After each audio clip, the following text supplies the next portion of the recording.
Cada vez mais procuramos técnicas alternativas em busca de solução para os nossos problemas. Saber quem somos e quem fomos no passado é ainda uma incógnita. Experimenta uma viagem no teu interior, porque o mistério da regressão pode ser um mundo fascinante. Poder da Mente, com o hipnoterapeuta Benjamin Rodrigues. Na tua... Na crónica de hoje, um tema especial: almas gêmeas. Certamente já ouvi falar, mas afinal, o que são e porque é que geralmente não estão a viver uma vida conjunta numa encarnação terrena? Na espiritualidade, a força e a suavidade do sentimento é claramente percebida entre as chamadas almas gêmeas, e é tanto mais fácil perceber este elo afetivo quanto mais desenvolvido moral e espiritualmente for o espírito encarnado. Durante a nossa encarnação na Terra, há uma limitação imposta propositadamente para nos fazer esquecer de todo o nosso passado. Mas ao contrário do que muita gente possa pensar, este esquecimento é na verdade uma grande vantagem que o Criador nos proporcionou para que pudéssemos exercer o nosso livre-arbítrio sem as condicionantes do que vivemos no passado. Quando encarnamos, esquecemos-nos do nosso passado e outras vidas. No entanto, estas lembranças e sentimentos apenas ficam adormecidos na nossa alma, que é imortal. Por isso, todas essas lembranças nunca vão deixar de existir, nunca vão desaparecer, nunca vão deixar de fazer parte de nós. Estejamos nós encarnados em forma física num corpo humano ou estejamos nós no plano espiritual. Se duas almas que se amam se encontram numa encarnação terrena, geralmente apelidadas de almas gêmeas, numa primeira instância talvez não venham a perceber imediatamente a real importância de uma na vida da outra. Até porque, como disse atrás, de forma consciente, não sabem tudo em comum que viveram em vidas passadas, mas sentirão desde logo uma empatia especial e uma simpatia ímpar e profunda. O reconhecimento de um amor de milénios pode ser forte e imediato, mas em geral, e para nos facilitar a vida, surge de forma doce e suave, lenta e profundamente. O facto de duas almas terem aprendido a amar-se, desde logo indica que estão numa fase adiantada da sua evolução espiritual.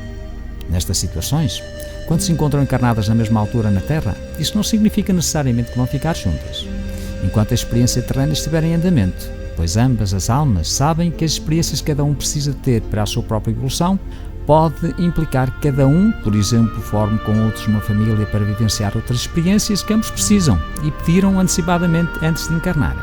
Nestas situações, o mais normal é que cada uma apoie a outra na sua vida terrena, motivando-se mutuamente para cada uma delas ter o apoio e coragem que precisam para as provas, expiações e missões que vieram cumprir, pois na maior parte das vezes serão situações desagradáveis, não só pelas experiências que normalmente escolhem, mas também pela falta que tendem a sentir um do outro. Por tudo isto, é bem comum que nestas vivências terrenas não se cheguem a cruzar ou encontrar. Neste caso, pode cada um deles não encontrar os afetos verdadeiros que os possam preencher a um nível mais espiritual, pois cada um está a viver experiências com outras almas. Nestas situações, estas duas almas vivem vidas físicas separadas na Terra, embora na maior parte das vezes não sabem que a outra parte está a viver uma outra vida terrena. Estas duas almas costumam aliviar a saudade que sentem uma da outra através das visitas regulares uma à outra em espírito, sonhos, através das viagens astrais durante a noite.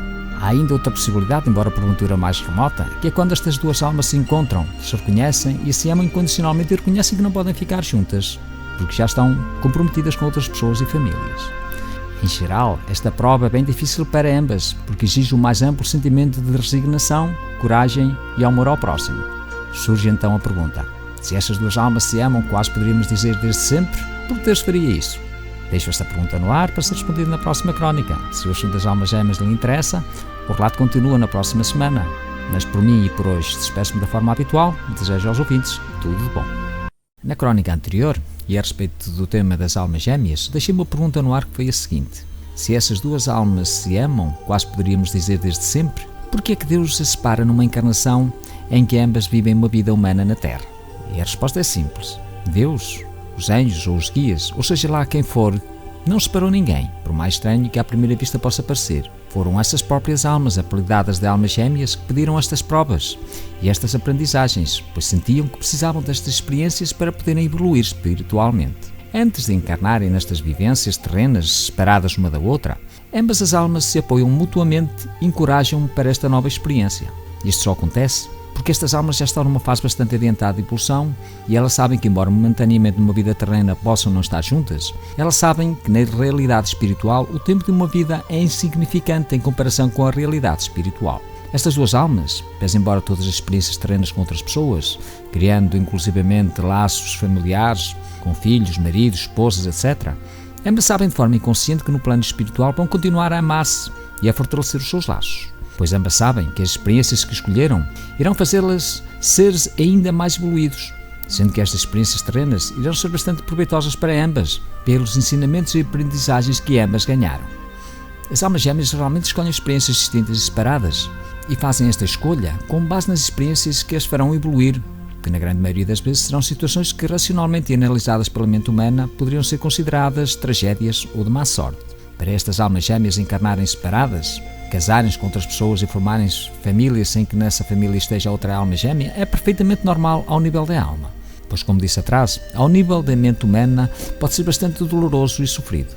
Mas e se um dia ambas se reencontrarem cara a cara na Terra como seres humanos e se reconhecerem mutuamente a um nível espiritual inconsciente? Quando isto acontece, o amor incondicional que sentem uma pela outra ressurge. Muitas vezes, e porque estão num contexto humano, podem mesmo esquecer os seus compromissos espirituais e vão desejar estar uma com a outra.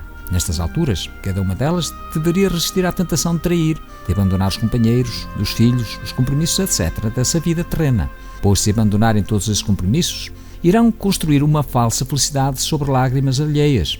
No entanto, podem mesmo não ceder ao impulso de estarem juntas, pois querem ser felizes a todo custo, e isso lhes basta. Quando isto acontece, é a falta de fé numa realidade espiritual mais gratificante e feliz na companhia uma da outra que lhes dirige a ação.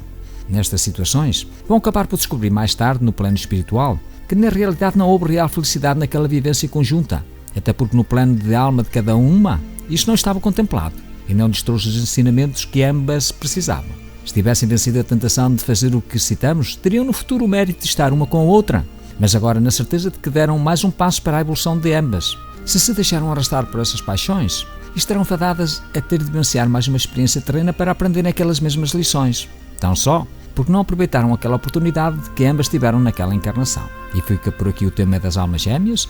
Eu por mim volto na próxima semana com mais um assunto, mas por hoje despeço-me de todos da forma habitual. Desejo tudo de bom.